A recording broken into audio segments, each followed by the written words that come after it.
Hello ladies and gentlemen, I'm Hawg from Team Backfire and I'm going to be playing through The Sims Medieval. We're just going to go ahead and start a new game. This is just where I tested out what was going on. So we're just going to start off, we're going to name it Backferia, as we tend to. Now throughout this series I am going to name characters throughout the game, the characters we unlock, as Backfire members and, well, previous, current, and Backfire members that never really existed, but we wanted them to. So straight off the bat, we're going to go to the throne room and create a monarch. And we're not going to go with any of the defaults. We're going to create someone new. Now, he's a rather snazzy looking man, but we don't want him at all. In fact, we're going to create Chris... Sorry, not Cree. Chris, what's his name?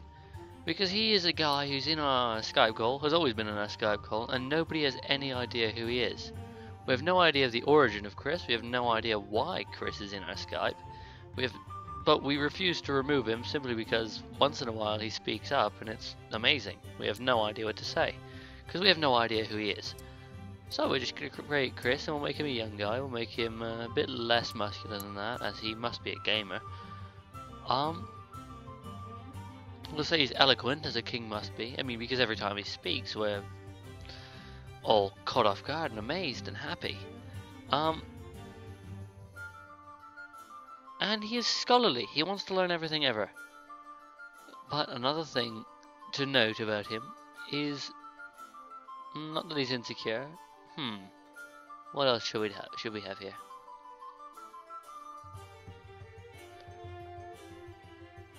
No.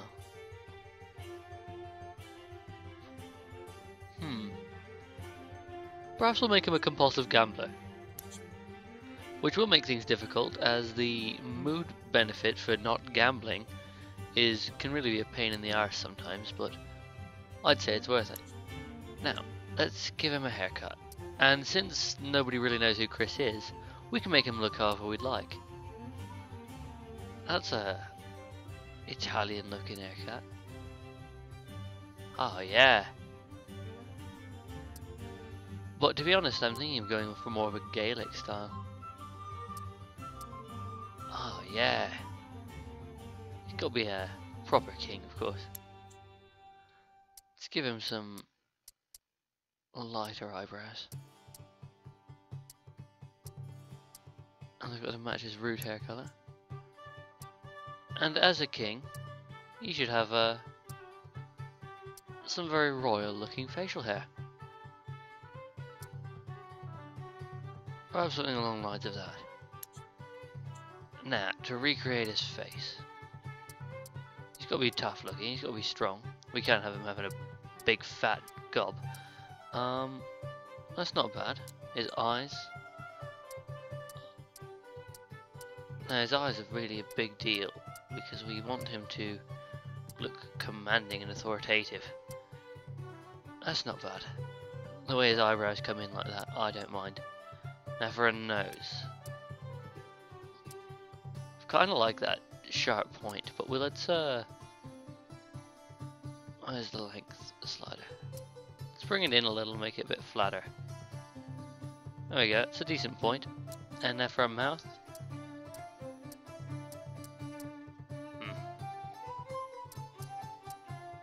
There we are, that's a decent mouth.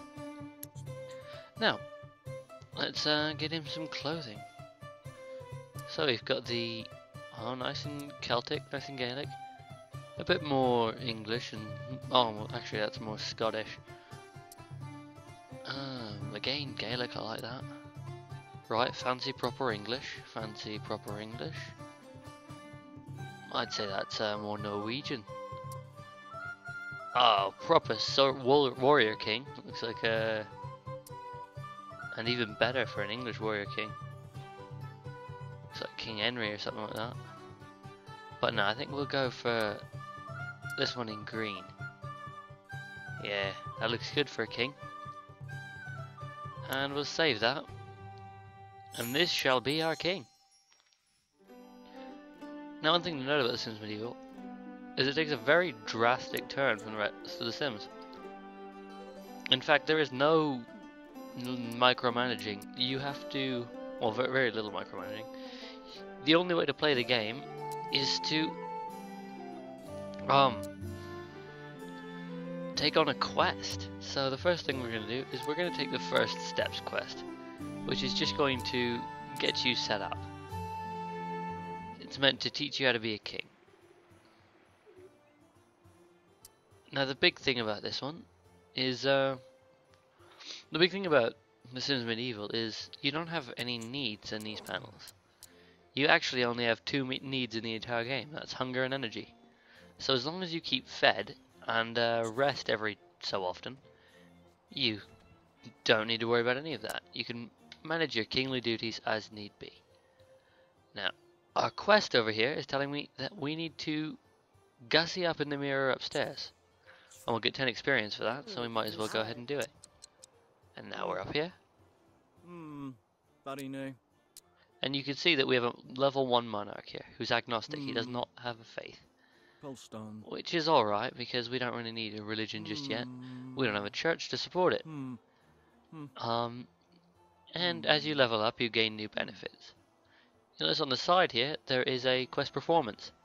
As long as our mood is in the green, our focus is in the green, we will get higher in quest performance, and eventually we can go up to past silver, we can get gold, and then if we pass gold we can get platinum, which is amazing, and we want that on almost every quest. But I will settle for silver should I just want to get through in the sake of a quick video. Now we want to go and discuss the castle with our builder, right?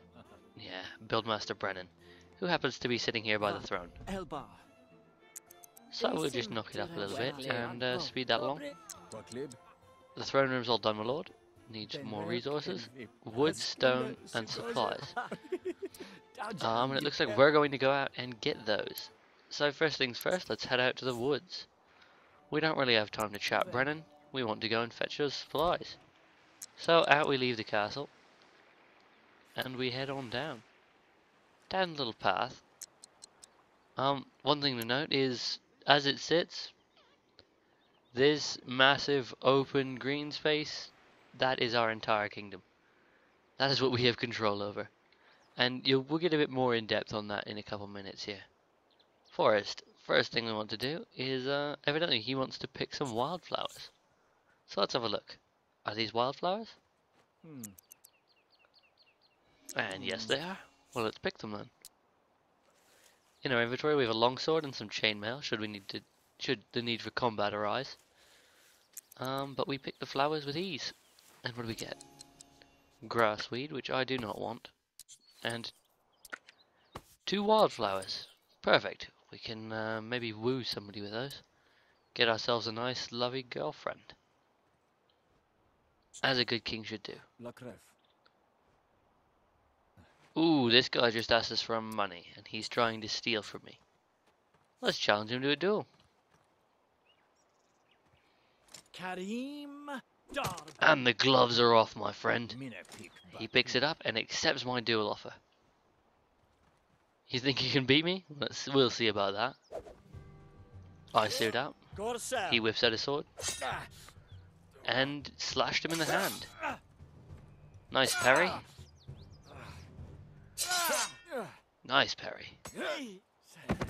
Took a hit to the knee and fell over.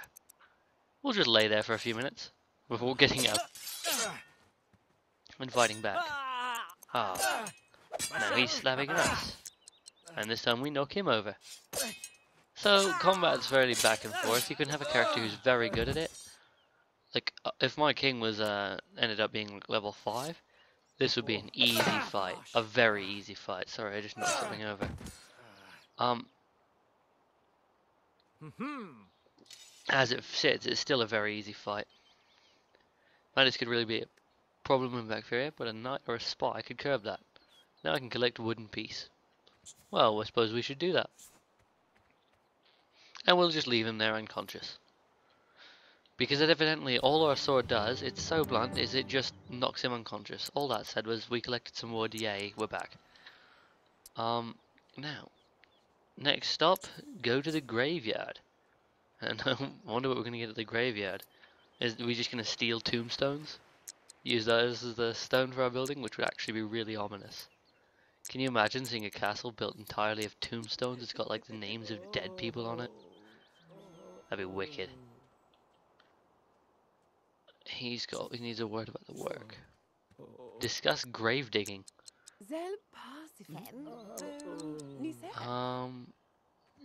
She wants a church in the kingdom.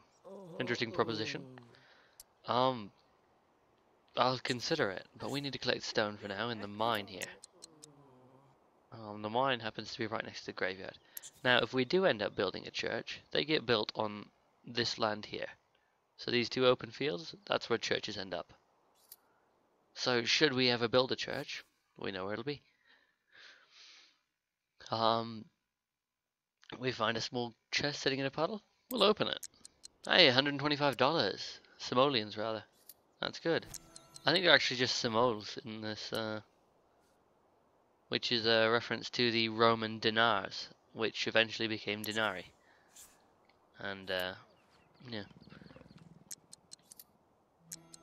And now we're in the road to the village. Let's go to the village shop. There's actually a town just over there. Don't know which town, whose town that is, but we don't actually need to buy anything on this first mission, but you can tell you can get some good stuff here. A whaler's whaleboat, whaling harpoon, steel longsword, plate mail. If we needed better armor, we could get that. Defense 5, weight 8. We might actually buy that right away, because we just found the money in that underground bit. Stalky man approaches Chris and bows. I've heard word of your arrival, and in your honor, I've prepared 2 gifts to help as you build your kingdom. However, I shall only give you one of them. The gift you receive depends on your answer to this question. What virtue would you rather bring to Bacteria? Safety or power? I'm going to go ahead and say power. The fierce strength of a kingdom is of utmost importance. A kingdom with no power is no kingdom at all. And he is going to give us the Monarch's Blade of Strength. So we've actually basically completely replaced our kit. So let's move that up there, move that up there. Equip our new sword, equip our new armor. Sell the old stuff, because it came for free and it's of no use to us. And then as we return from town, we should actually try and put on our armor. We'll change into our armor. And oh yeah, look at that. And we'll sharpen our sword. Of course, this man is begging our help, so I suppose we should do that. Hopefully it involves combat. If it does not, oh well. So, we've sharpened up our sword. 5 and 5, 5 and 8. I'd say we're doing pretty good. Man in the town square pushed me in the mud and called me names. A bully in my kingdom? So we're going to go deal with a bully, as any good king should do. And we'll do it in full plate mail with a sword. And there he is. Look at him. He's being a bully. That must be him. I will not accept bullying in Bacteria, so let's take care of him. Send another stocks. And Constable's on his way to arrest Edmund. And here he comes. Look at him. Threatens him with a sword, and they're off. Let's go up to the stalks and have a look at what's going on there. Because that man was just locked up. Let's throw an egg at him. Because why not? He's a bully. And bullies deserve to be egged. That's right, point and laugh. It's good to be king. We need to go home. And for a couple of reasons. One good thing about being king is you always have a meal in hand as long as you're at home. So the first thing we're going to do when we get home... Oh god, we have merchants and bards in our castle. I don't really want that. But the first thing we're going to do, once we're inside the doors here, is clap our hands. And our servant over here, Ronan, is going to make us dinner. Because we're starting to get hungry. Now, we need to make a choice here. Will we entice minstrel Antonius, the rugged handsome bard, or woo trader Rhiannon, the beautiful and elegant merchant? Well, having a merchant at my side could be a good thing. And a bard? I mean, he's not really good for much other than singing. And I don't much care for them. So, let's go over and praise her beauty. As you do. That's the only way to get the ladies. Straight off the bat. Hey girl, look at you. You're pretty. And just like that, she falls in love. Well, not quite. Extol her virtues. Let's just generally be a romantic guy. And woo her. Give her a flower. That's romantic. That's one of our 2 wildflowers. Yeah, that's the most beautiful flower she's ever seen. Lovely. Now, I believe upstairs our servant did prepare us some dinner and left it on a bedside table. So let's go grab a bowl, because everybody's got to come into my room to eat. Eat up. And let's head back down and try and woo that lady some more, because we want to get to know her. That's right. And woo her some more. We just want to get this over and done with. We want to have her very much in our good books.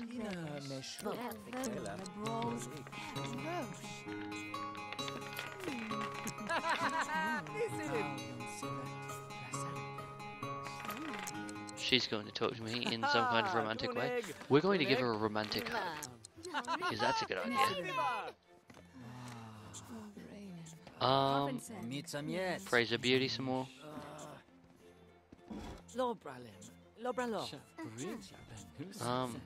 Another romantic hug. There we go. Now we can hold her hands and then gaze into her eyes. Oh no, don't want to rush that one. Gaze into her eyes. There we go. Serenade her with a song.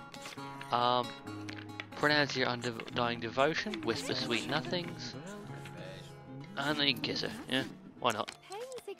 And now that's taken care of, we can just go straight to it. Ask for her hand in marriage. Done deal. She's okay with it. Have the marriage right here. Done. And now we're wed. Lovely. We need to get to bed though, because that was quite a lot of activity for a day. So once that marriage is done, hey, a priest out of nowhere, and we're having our lovely, and we're married. We've given a gift. What was our gift? Is it in the iron knocked room screen? Well, clearly they know a thing or two about marriage. So, we're just gonna put that up right there. We're actually gonna put it up like that, so that we, the viewer, get a nice light blocking screen, and then we don't have to see a thing, which is lovely. Where's our wife? Because as a king, we have a duty. Let's just get that out of the way. And then I believe afterwards we'll just go straight to sleep. As you do.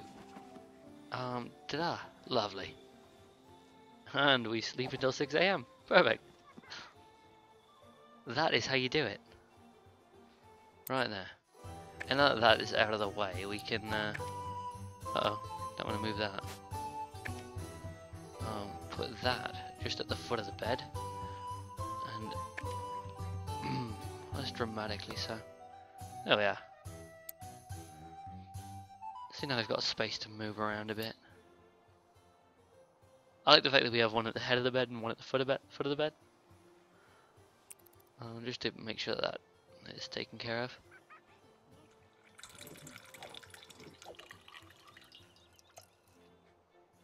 Alright, is it morning? Yeah, first thing in the morning.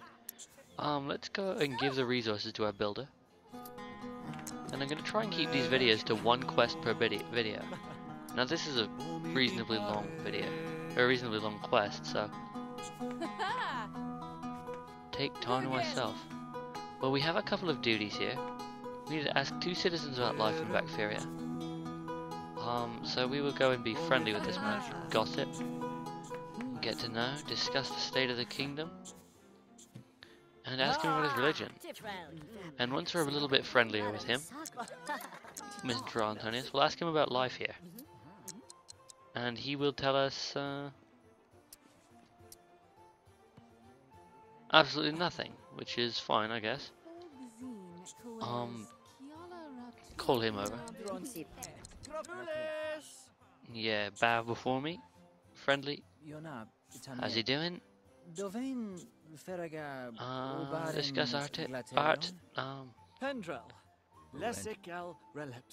Ask him about his health, and we will go from there.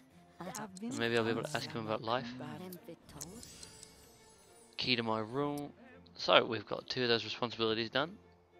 We need to write 2 new laws, and then we will get on with our quest and the day.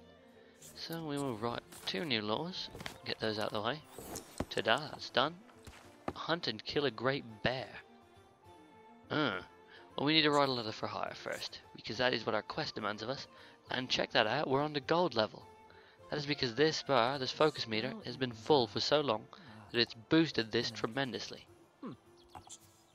And once we finish writing that letter for hire, we'll call for food, send our letter off, and by the time that's done, we'll probably have food.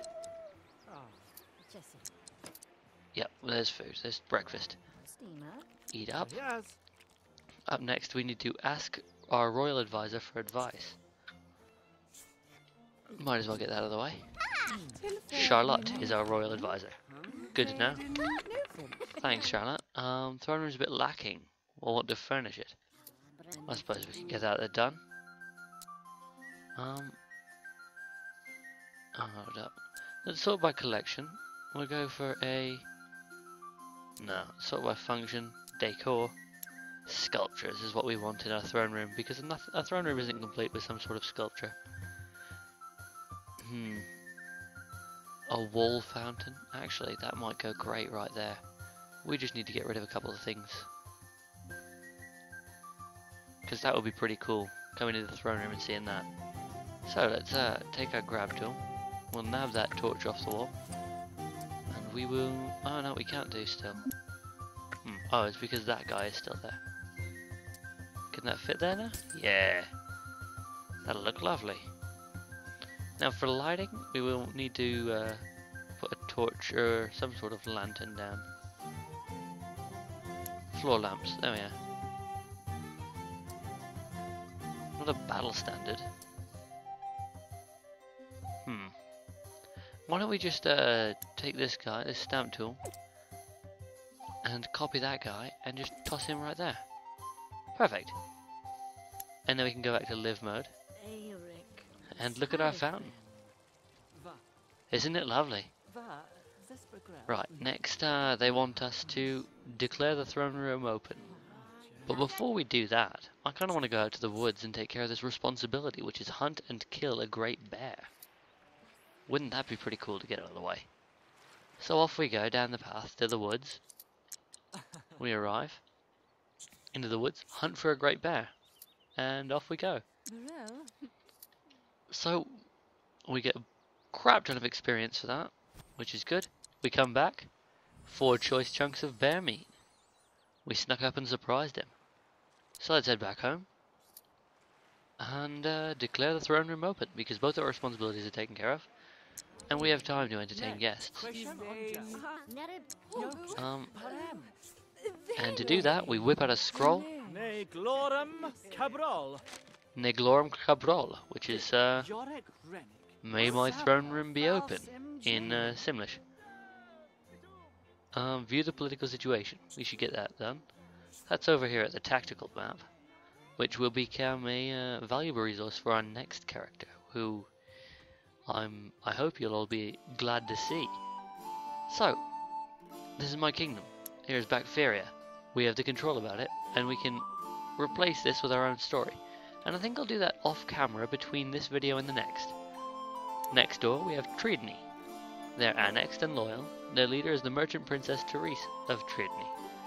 They import herbs and seeds, and they trade a bunch of stuff for a bunch of stuff. For many generations, they've been a central hub of commerce and trade. First peoples of the famed institute did the math and discovered it was far more profitable to buy and sell goods than to actually produce them. And just beneath us we have Craft Hall, the antithesis of Trinity. The people of Craft Hall are the makers and doers of the world. Their determination is grounded in their belief that hard work equals success, and that a sim, no matter how poor, can always pull himself up by his bootstraps. Their leader is Smithmaster Reagan of Craft Hall. They import minerals and ores, and they trade mushrooms for wood, cheese for wood, a bunch of stuff for a bunch of stuff, mysterious machine parts for steel hammers. Provide recipes and a whole bunch of stuff, which is good to know. So keep an eye open for Smithmaster Reagan of Craft Hall to visit my keep, or Merchant Princess Therese of Trinity. As Bacteria expands, so will the number of territories I can explore. Speaking of expanding, I wonder if Buildmaster Brennan has finished taking inventory of the resources. We should go over and check. Discuss the future of the kingdom with him. Now my advisor sits down to do some work, which is good. It's good to see her working. We have farm wife Karen and Minstrel Antonius are chatting up. Consort Linota. Certainly not my consort, but I suppose it'll be Brennan's. And there's Therese, actually, the princess of Trinity. Good to see her around. And there's Smithmaster Reagan of Craft Hall, so now we know what they look like. Purple dress and red dress. And our buildmaster asks us what we will build. Oh, goodness, I think my wife's pregnant. Did you see that? She was listening to her belly. I think my... Wow! Now that's a good start. Over here we need a barracks. The barracks houses the military arm of the kingdom. See, really we can build a lot of stuff. We could build a wizard's tower straight off the bat, a clinic, a market, a blacksmith, a mill, a tavern. But I think the first thing that our kingdom needs, if we are going to specialize in strength and power and security, is a barracks, and it unlocks the knight profession. Now that is the first quest taken care of. The next quest, I will try and keep the videos around 30 minutes or long, regardless of how brief the quest is. So if I know that the end of the quest is near, I'll stretch out the video by doing a few other things. So, in the next video, we will create a knight. I hope to see you there.